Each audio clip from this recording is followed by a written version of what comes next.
ये कहते हैं ना मुज़ाकरात मुज़ाकरात, तो हम भी देखते हैं कि ये हमें इजाज़त देते हैं या नहीं देते। अवाम ने 8 फरवरी को इनकलाब बर्पा किया था, हमें जलसा करने दें। हम देख गाँव की बिजली बंद है, सुई गैस बंद है। आप अवाम की आवाज़ सुने, आप अवाम को जीने दें। ये फैसला अब हल्के की अवाम। अस्सलाम वालेकुम। पब्लिक डिजिटल के साथ मैं हूं सुलेमान अमान और मेरे साथ इस वक्त आलिया हमज़ा मैडम मौजूद हैं, जिनको आज जो है पंजाब की चीफ ऑर्गेनाइज़र लगा दिया गया है।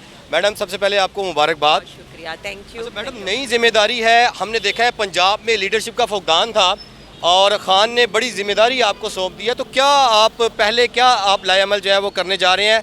आपने सुबह प्रेस कॉन्फ्रेंस में कहा कि 8 फरवरी वाला जो दिन है उसको योम सोग के तौर पर मनाया जाएगा और उसके लिए जो है लाहौर में मीनार पाकिस्तान जो है जलसा करने जा रही है। क्या आपको लगता है कि पीटीआई को जलसे की इजाज़त मिल जाएगी? बिस्मिल्लाहिर्रहमानिर्रहीम, इय्याका नअबुदु व इय्याका नस्तईन। सबसे पहले तो मुझे ये बता दें, आप पे तो खुद पीका एक्ट लग गया है। आप लोगों ने अब हमें क्या कहने, आप तो हमारे साथ मजलूमीन में शामिल हो गए हैं। देखें, ये हमें आपके दौर में भी लगाया गया था पीका एक्ट, हमने हटा दिया था। और अब आप ये देख लें कि यहाँ पर क्या हो रहा है। देखें, हमने कभी ये नहीं कहा अगर कोई गलती हुई है और अगर हमसे, तो हमने उसको रिवर्स किया है।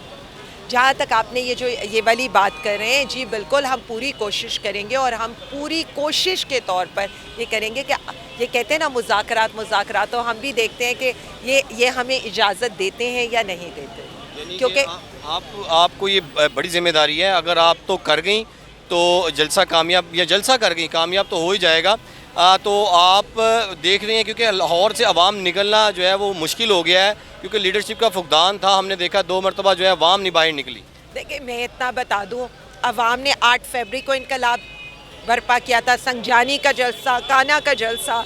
आप हर तरफ कंटेनर लगा दें और फिर कहते हैं अवाम नहीं निकली। बड़ा आसान है ना।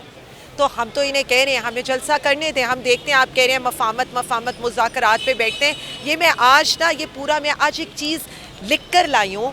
और दूसरी चीज़, आप ये कह रहे हैं तब्दीली क्या आएगी। आज से फ़िज़िकल मीटिंग स्टार्ट हो गई हैं पंजाब की, और मैं पिछले 3 दिनों से जीटी रोड की पे ट्रेवल कर रही हूँ और मैं जीटी रोड की जितनी हमारी जो क़यादत है या जितने हमारे कारकुनीन हैं उनसे मिल भी रही हूँ। ये बार बार कहते हैं ना पीटीआई मुज़ाकरात से पीछे हट जाती है। ये मैं सिर्फ इस वक्त एक हल्के की आपसे बात कर रही हूँ। NA 67 हमारी अनीका मेहदी साहब है, रात को गौस साहब के घर पे जिस तरह का क्रैकडाउन किया गया, इनकी अगर मैं आपको बताऊं कि ये किस तरह का जुल्म बर्दाश्त करी है। गाँव की बिजली बंद है, सुई गैस बंद है, ज़मीन काश्त नहीं करने दी जा रही, और जिस पर अगर काश्त हो भी गई है तो स्प्रे कर दिया गया है। जो मैं ये कहना चाह रही थी कि उन लोगों के साथ इतना जुल्म किया जा रहा है, उन्हीं के ऑफिस में घुस के तोड़ा जाता है, फिर ये कहते हैं हम मुज़ाकरात नहीं करते।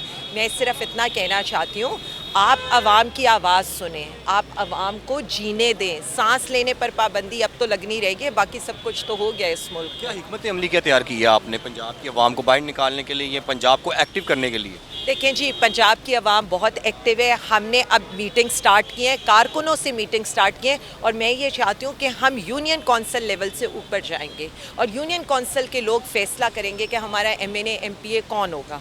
हम फैसला नहीं करेंगे, ये फैसला अब हल्के की आवाम करेगी। मैडम, आपके दौर में वज़ीर-ए-आज़म शहबाज शरीफ और हमज़ा शहबाज के ख़िलाफ़ रमज़ान शुगर मिल केस बनाया गया था। आज एंटी करप्शन में मुद्दई मुकदमा आए हैं, उन्होंने कहा मुझे तो पता ही नहीं है, ना मैंने ये मुकदमा दर्ज करवाया है, ना मैंने ये शिकायत की। ये क्या वजह है? क्या वो मैनेज हो गए हैं या कोई दबाव है? मैं सिर्फ इतना कह सकती हूँ, अगर आपको याद हो, जिस दिन फ़र्द जुर्म लगनी थी ना शहबाज शरीफ के ऊपर, उस दिन वो वज़ीर आज़म का ओथ ले रहे थे। जिस दिन हमज़ा शहबाज पे फ़र्द जुर्म लगनी थी ना, वो वज़ीर आला ऑफिस में बैठे हुए थे। लेकिन मैं यही आपको बताना चाहती हूँ, और जब नवाज़ शरीफ साहब बाहर से आए थे ना, तो बायोमेट्रिक कराने के लिए इस्लामाबाद हाई कोर्ट का जो वो था ना, वो जाकर एयरपोर्ट पर पहुँच गया था। इन्होंने इस हुकूमत के आने के बाद किया क्या है? मैं अगर इनके कारनामे सिर्फ गिनवाने की वो करूं, अपने मुकदमात, अपनी करप्शन, अपने केसेस माफ़ कराना, अपने लिए ऑर्डिनेंसेस लेकर आना, अपनी यानी अदालतें भी अपनी, जज भी अपने, मुद्दई भी ये खुद, और अपने आप को क्लीन चिट भी। 26वीं तरमीम और क्या है?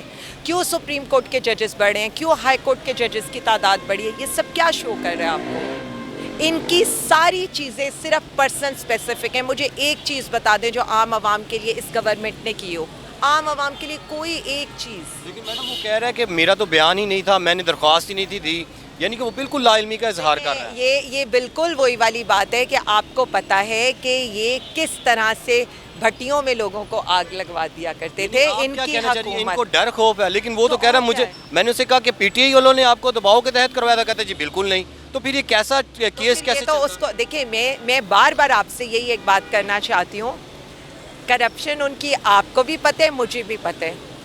हमने तो अल कादिर की भी रसीदें दे दी। अल कादिर से ना खान को फ़ायदा हुआ ना बीबी को फ़ायदा हुआ। वो एक ट्रस्ट था जहाँ पर लोग काम कर रहे हैं। बाकी जगहों पर भी इसी तरह है। ये भी एवन फील्ड की रसीदें ले आते, ये भी शुगर मिल की रसीदें ले आते कि वहाँ ब्रिजेस कैसे बने हैं, हुकूमत के पैसे से गया है या नहीं, मिस यूज़ ऑफ पावर हुआ है या नहीं, सब खुलता है। और आपने आवाम DC के को सामने दरख्वास्त सब दे दिया। सुबह इंशाल्लाह।